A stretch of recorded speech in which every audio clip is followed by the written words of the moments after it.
देखिए उसने क्या किया, यही किया कि एक भी व्यक्ति नाश ना हो, ये उसका लक्ष्य था। जब उसने अपना जीवन दिया, अपने पुत्र को दिया, उसने इस विचार से दिया कि एक भी नाश न होने पाए, लेकिन सब अनंत जीवन को प्राप्त करे। वो हमारे बारे में इस तरह से सोचता है। आमेन।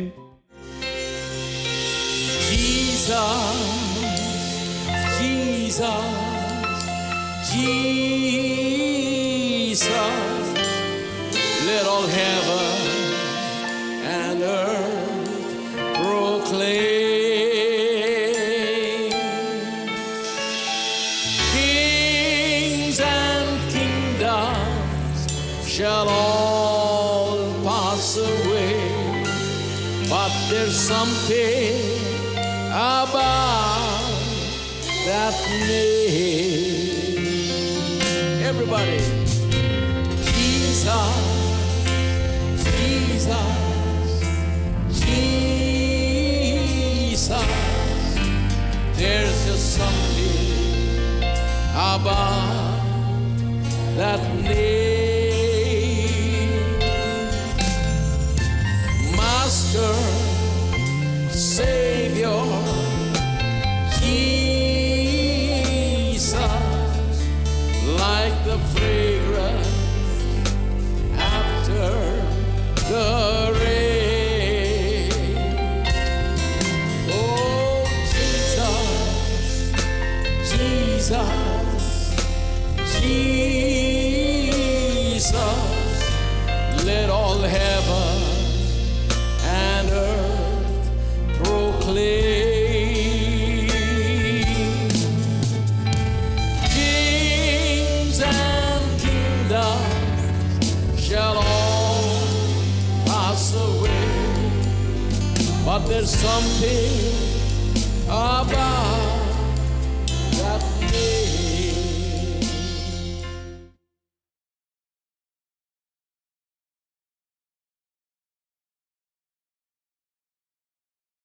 धर्मी ठहराए गए, इसका मतलब क्या है? देखिए, ये एक ऐसा शब्द है जिसके बारे में अक्सर कहा जाता है, इस पर प्रचार किया जाता है, लेकिन अक्सर इसे गलत समझा जाता है या फिर पूरी तरह से नहीं समझा जाता। इसमें स्पष्टता हो, मैं यहां पर इसके बारे में स्पष्टता बताना चाहता हूं। धर्मी ठहराए गए, मुझे धर्मी ठहराए गए समझने के लिए काफी समय लगा, तो गौर से सुने तो आप समझ पाएंगे, क्योंकि मैं इस रास्ते से आया हूं। मैं इसे नहीं समझ पाया था, गड़बड़ी में था, समझना चाहता था। जब इसे समझ लेते हैं तो बड़ा आनंद होता है।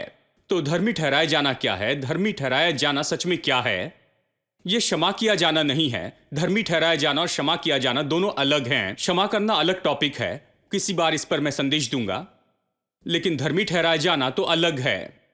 यह किस तरह से अलग है? उदाहरण के लिए कहिए कि कोई जेल में है, राह देख रहा है, वो राह देख रहा है उस फांसी के दिन की, उसे मरना है, फांसी देनी है, वो जेल में बैठा है।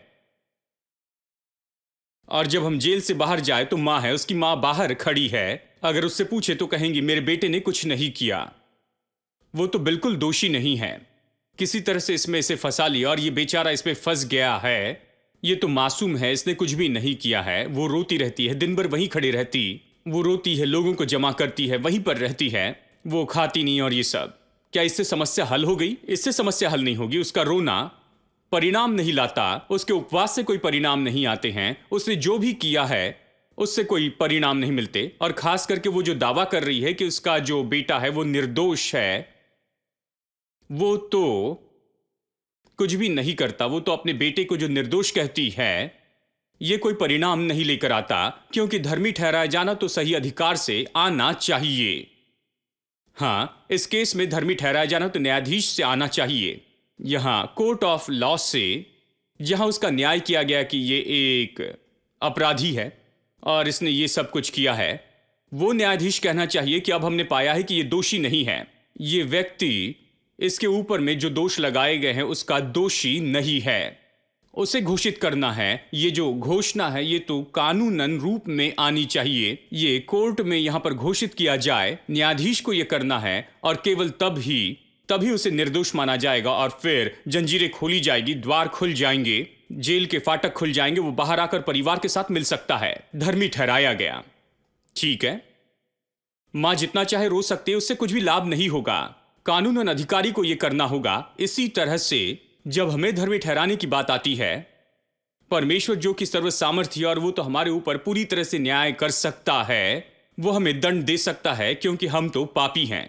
उसे घोषित करना चाहिए, स्वर्ग का न्यायालय इसे घोषित करे, स्वर्ग का सुप्रीम कोर्ट इसे घोषित करे, परमेश्वर जो सबसे बड़ा न्यायी है वो घोषित करे कि मैं धर्मी ठहराया गया, कि मैं अभी उसकी दृष्टि में पापी नहीं हूं, कि वो अभी मुझ में कोई पाप नहीं देखता है। उसे घोषित करना होगा कि मुझ में वो कोई पाप नहीं देखता है। अगर वो घोषित करे तो ये फर्क लेकर आएगा। बाकी दूसरे कोई भी घोषणा कर ले, उससे कोई फर्क नहीं पड़ता। मैं दिन भर घोषित करते रह सकता हूं कि मैं धर्मी ठहराया गया और मैंने कोई गलती नहीं की है और ये सब, इससे मेरे और किसी के लिए कोई लाभ नहीं होगा।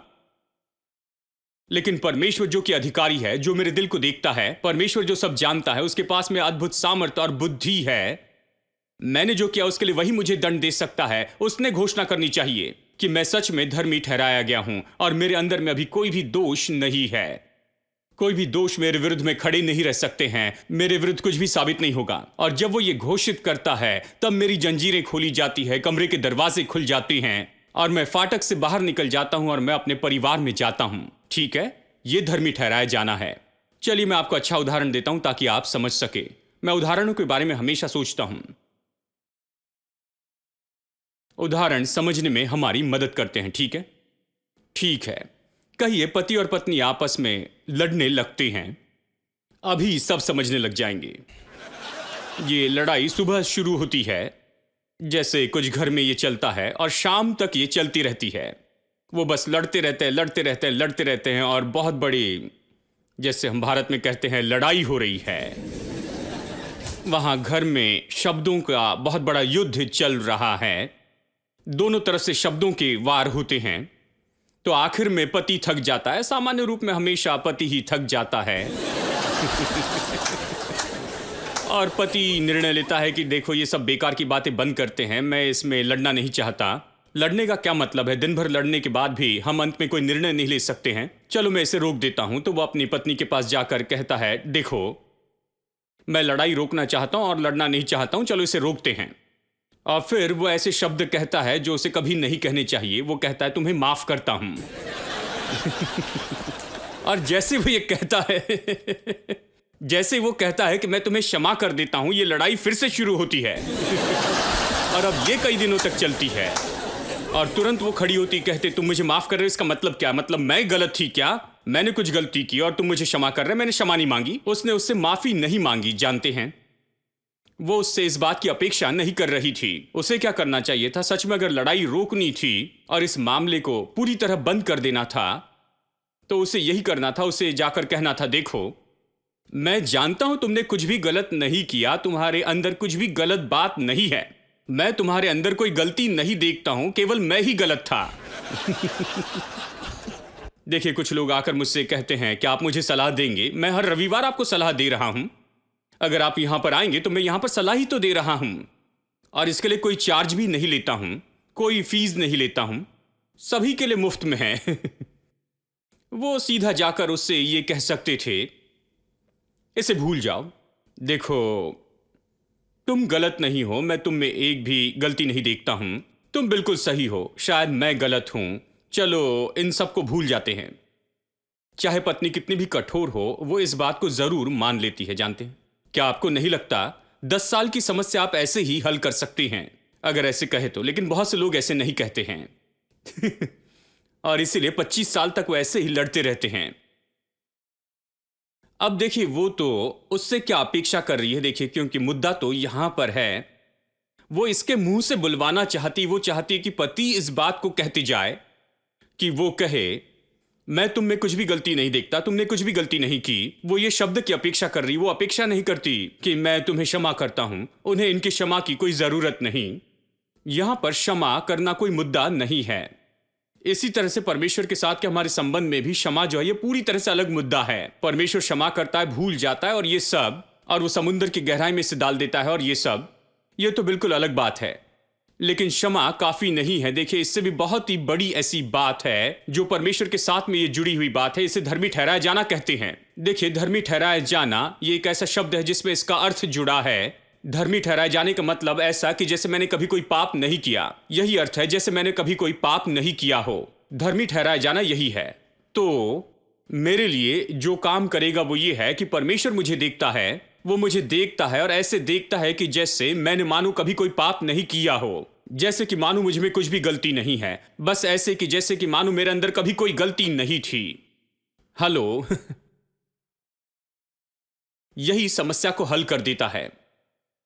और धर्मी ठहराए जाना तो बिल्कुल इसी तरह से होता है। यीशु मसीह के द्वारा और कलवरी के क्रूस पर उसने जो किया, उसने क्या किया?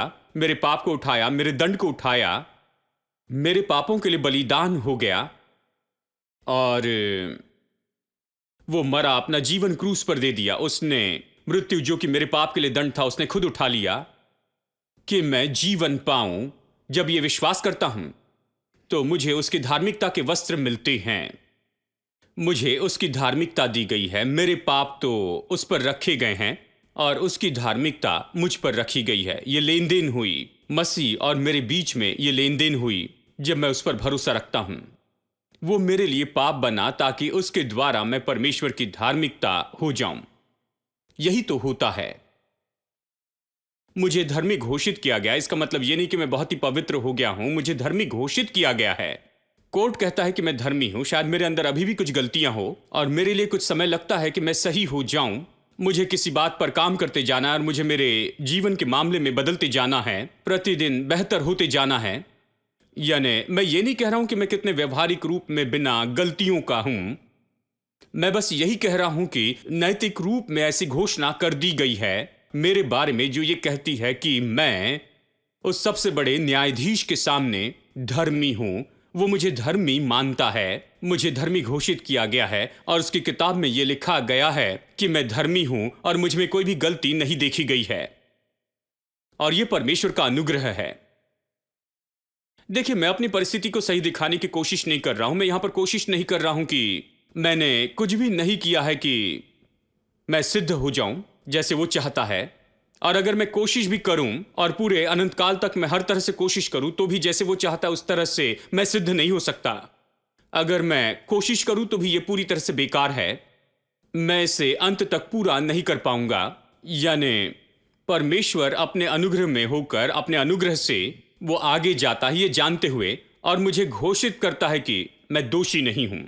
वो मुझे घोषित करता है कि मैं धर्मी हूं। यहां पर देखिए, नैतिकता से यहां पर घोषित किया गया कि मैं धर्मी हूं, यानी मैं धर्मी हूं और सबसे बड़ा न्यायाधीश परमेश्वर मुझे धर्मी मानता है। वो मुझ में कोई दोष नहीं देखता है, वो मुझ में केवल मसीह को देखता है।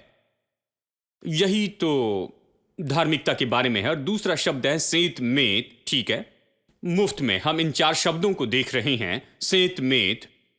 अब देखिए, सेंत मेत ये शब्द ग्रीक शब्द से आता है। देखिए, ये तो एक ऐसे ग्रीक शब्द से आता है जिसका उपयोग किया जाता है नए नियम में। इसका इसी तरह से उपयोग हुआ। याद है जब यीशु ने कहा, उसने कहा बिना कारण ही उन्होंने मुझसे नफरत की। एक जगह कहता है बिना कारण उन्होंने मुझसे नफरत की, बिना किसी कारण। यही इसका अर्थ है। परमेश्वर ने हमें क्यों उद्धार दिया? इसका जवाब है बिना किसी कारण से। उसने हमें इसलिए उद्धार नहीं दिया कि हम बहुत अच्छे थे, बुद्धिमान थे, और हालांकि ये सब कुछ है। उसने हमें इसलिए उद्धार नहीं दिया कि हम बहुत ही बुद्धिमान थे, बहुत ही पढ़े लिखे थे, बहुत ही अच्छे थे, बहुत ही मधुर थे और ये सब नहीं। हाँ, कुछ लोग ऐसे हैं, जबकि हम में से कुछ लोग बहुत ही बदसूरत हैं, बहुत कठोर हैं। तो उसने ये नहीं देखा कि हम कितने बदसूरत हैं या फिर कितने कठोर हैं और फिर हम पर दया की। या उसने इस तरह से नहीं देखा कि हम कितने अच्छे हैं और कितने बहुत ही बुद्धिमान हैं और फिर हम पर कृपा की। नहीं, उसने ये नहीं देखा हम कितने अच्छे हैं या कितने बुरे हैं। इसका कोई भी संबंध नहीं है हमें धर्मी ठहराने में। उसने मुफ्त में से किया। मुफ्त में मतलब बिना किसी कारण से ही उसने हमें धर्मी ठहराया, बिना किसी कारण से, बिना कारण।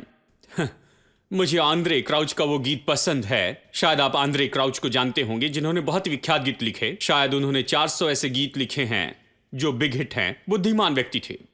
वो ड्रग्स लिया करते थे और बहुत ज़्यादा ड्रग्स लेते थे, और फिर उन्होंने उद्धार पाया, इन सारी बातों से छुटकारा पाया, और उन्होंने गीत लिखा। बहुत सुंदर गीत है। हम इससे बहुत पहले ही गाते थे। गीत है मुझे पता नहीं यीशु मुझसे क्यों प्रेम करता है। मुझे पता नहीं वो क्यों इतनी परवाह करता है, मुझे पता नहीं क्यों यीशु ने अपने जीवन को बलिदान किया। कहता है पता नहीं। वो अपने जीवन को देखते हैं कि वो कैसे व्यक्ति थे और कहते हैं कि मुझे पता नहीं क्यों किया, मुझे पता नहीं यीशु मेरी क्यों परवाह करता है, मुझे पता नहीं उसने अपना जीवन मेरे लिए क्यों दिया। मतलब वो कौन है, मैं उसे जानता भी नहीं था, उसने अपना जीवन मेरे लिए क्यों दे दिया। और फिर चौथी लाइन में कहते हैं ओ मैं खुश हूं कि उसने ऐसा किया। वो ये कहते हैं मुझे बस पता नहीं कि उसने ये सब क्यों किया, लेकिन मैं खुश हूं कि उसने ये किया, क्योंकि उसने ये किया, इसलिए आज मैं अच्छे जीवन का आनंद उठा रहा हूं। और फिर वो ये कहते हैं अगर यीशु मुझसे प्रेम नहीं करता तो मैं कहां पर रहता, मेरी परवाह नहीं करता तो मैं कहां होता, अगर यीशु अपना जीवन बलिदान नहीं करता तो फिर मैं कहां होता। ओ मैं खुश हूं कि उसने ये किया। यही तो हर एक विश्वासी का गीत होना चाहिए। मैं भी ऐसे महसूस करता हूं, आपको भी ऐसा महसूस करना चाहिए। अगर आप सुसमाचार समझते हैं तो आपको यह महसूस करना चाहिए परमेश्वर हमसे क्यों प्रेम करे। क्या हमारे अंदर में ऐसी कुछ बात है जिससे परमेश्वर आकर्षित हो और हमसे प्रेम करे, जिससे परमेश्वर हमारी ओर आकर्षित होकर आए। क्या वो ये कहता है कि देखो इसे, ये कितना अच्छा है, मैं इसे उद्धार दूंगा। नहीं, उसने हमें उद्धार दिया अपने अनुग्रह के कारण ही, मुफ्त में। अनुग्रह तो मुफ्त में है, ये तो बिना किसी कारण से है, बिना किसी कारण से। वो बस ऐसे ही मुफ्त में देता है, अपना अनुग्रह देता है, मुफ्त में क्षमा करता है, मुफ्त में हमें धर्मी ठहराता है, मुफ्त में वो हमें लेकर अपना बनाता है। ये तो काम है अनुग्रह का, और बस यही तो ये है, मुफ्त में। अब इन दिनों में बहुत कुछ मुफ्त में दिया जा रहा है, और जब भी हम इस तरह कहते कि ये मुफ्त में दिया जाता है, सब अपना मुंह खोलते हैं, वाह ये और वो मुफ्त में है, जानते हैं। लेकिन मैं कह रहा हूं ये सबसे बड़ी मुफ्त की बात जो कभी दी गई है, और वो तो है परमेश्वर का अनुग्रह, परमेश्वर की दया, परमेश्वर का उद्धार जो मुफ्त में और भरपूरी से दिया गया है। आमेन। अब तीसरी बात, ये शब्द कि उसके अनुग्रह से, उसके अनुग्रह से। अनुग्रह क्या है? देखिए, अनुग्रह बस यही तो है कि कोई एक बड़ा व्यक्ति दूसरे व्यक्ति पर इतना उंडेल देता है जो कि किसी लायक नहीं होता है। एक बहुत बड़ा व्यक्ति आता है और वो उंडेलता है ऐसे व्यक्ति पर जो कि एक चीज के भी योग्य नहीं, उसे वो अपना सब कुछ दे देता है, लेकिन ये आदमी एक चीज के भी लायक नहीं है।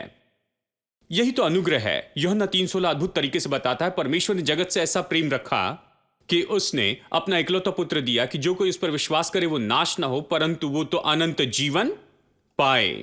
परमेश्वर ने ऐसा क्यों किया? उसने अपने पुत्र को क्यों दिया? उसने अपने इकलौते पुत्र को दिया क्योंकि जगत से ऐसा प्रेम रखा, बस यही। ये नहीं कि संसार के अंदर कुछ अद्भुत बातें थी इसलिए उसने संसार से प्रेम रखा। परमेश्वर का प्रेम अलग है, इसलिए इसे अगापे प्रेम कहा गया है। यहां पर नया ग्रीक शब्द उपयोग किया गया जब यीशु ने आकर दिखाया कि परमेश्वर का प्रेम क्या है। लोग इस पर विश्वास नहीं कर पाए। ग्रीक भाषा में एक शब्द भी नहीं था कि इस बारे में बताए, क्योंकि ग्रीक भाषा में जिस शब्द का उन्होंने उपयोग किया वो संसार का प्रेम है, जहां केवल सुंदर और प्रेम के योग्य व्यक्ति से प्रेम होता है। किसी से प्रेम करना है तो उस व्यक्ति में सुंदरता और प्रेम के लायक कोई बात होनी चाहिए, और जो सुंदर नहीं, प्रेम के लायक नहीं, उससे प्रेम नहीं किया जाता।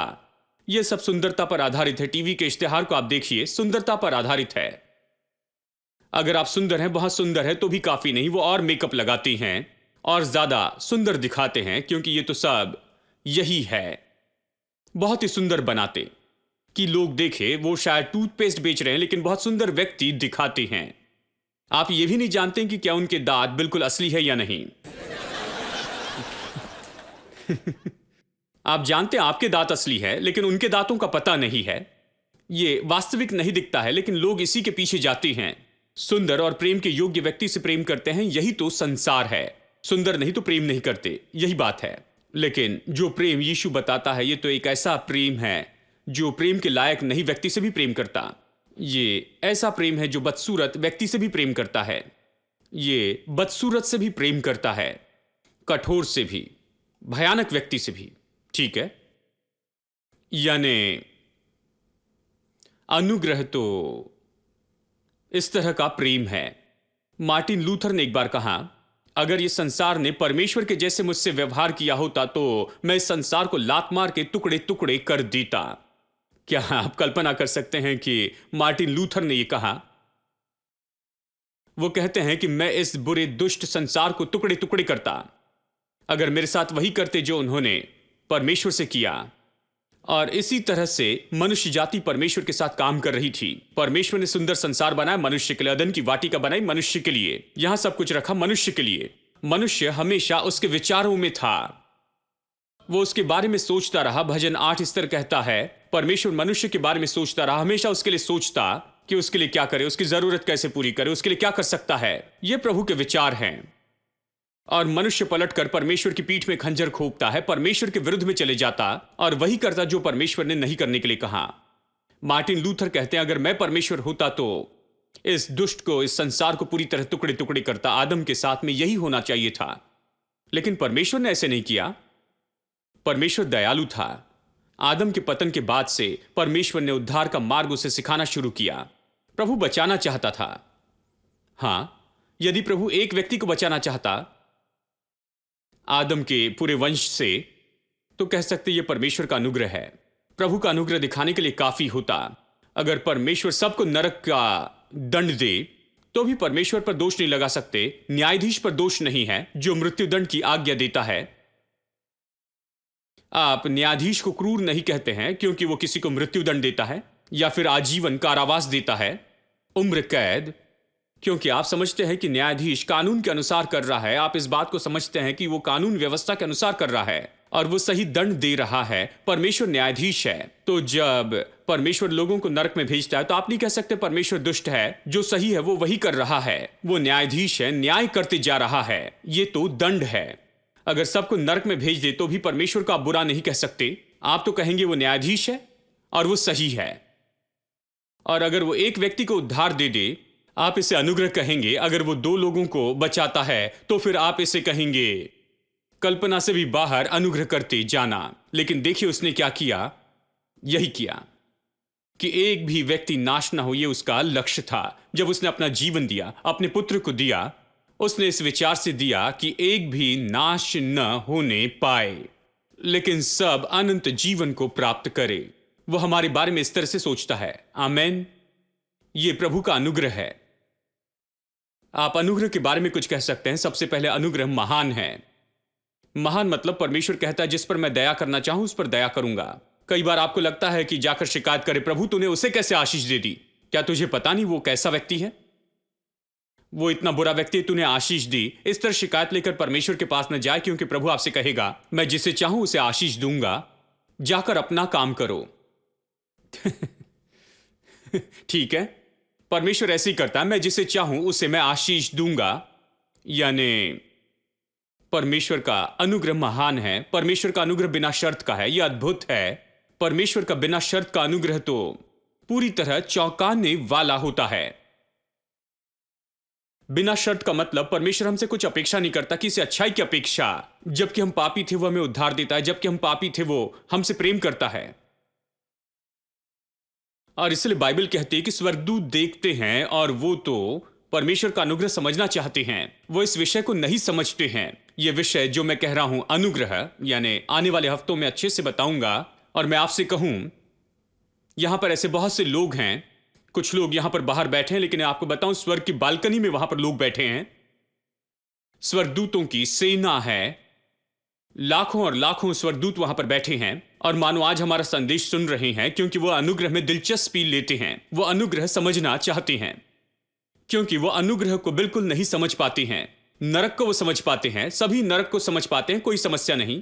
और इसलिए बाइबल में ऐसी कोई किताब नहीं है जो केवल समर्पित हो कि नरक के बारे में बताए। नरक के बारे में यहां वहां बताया है, लेकिन पूरी एक किताब नरक के बारे में नहीं बताई गई। 66 किताबों में कि पूरी एक किताब नरक के बारे में बताती जाए।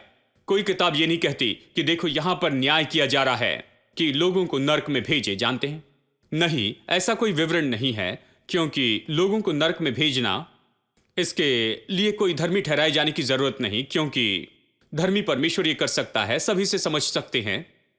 लेकिन लोगों को स्वर्ग में भेजना, लोगों को परमेश्वर की संतान बनाना, लोगों को लेकर उन्हें पूरी तरह से बदलना, परमेश्वर के परिवार में जोड़ना, यह तो अद्भुत है। यह ऐसा है जिसे आप नहीं समझ पाते। आप कैसे एक पापी को ले सकते, वो दुष्ट पापी, आप उसे लेकर अपना पुत्र कैसे बना सकते हैं? कैसे उसे बदलकर अपने परिवार में रख सकते हैं। आप उसे अपना बेटा या बेटी कैसे कह सकते हैं, यही तो चकित करने वाली बात है। और स्वर्गदूत देख रहे हैं, ये नहीं कि नरक को देखे और नरक को समझे, नहीं, लेकिन परमेश्वर के अनुग्रह को देख सके। ये परमेश्वर का बिना शर्त का अनुग्रह है। Love the Lord your God with all your heart, with all your soul, with all your mind, with all your strength. Love the Lord your God with all your heart, with all your soul, with all your mind, with all your strength. With all your heart, with all your soul, with all your mind, with all your strength.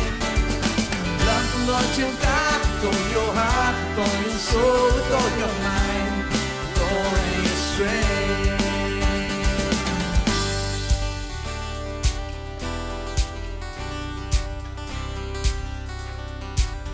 I will serve you.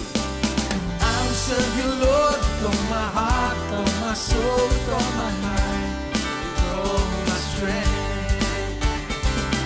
I will serve you, Lord, with all my heart, with all my soul, with all my mind, with all my strength.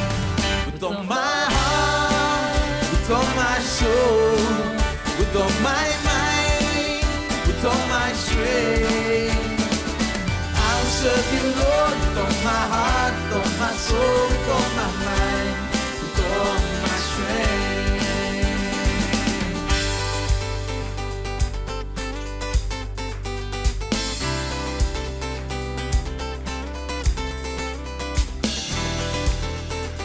We're going to sing and commit ourselves to God. Sing after me.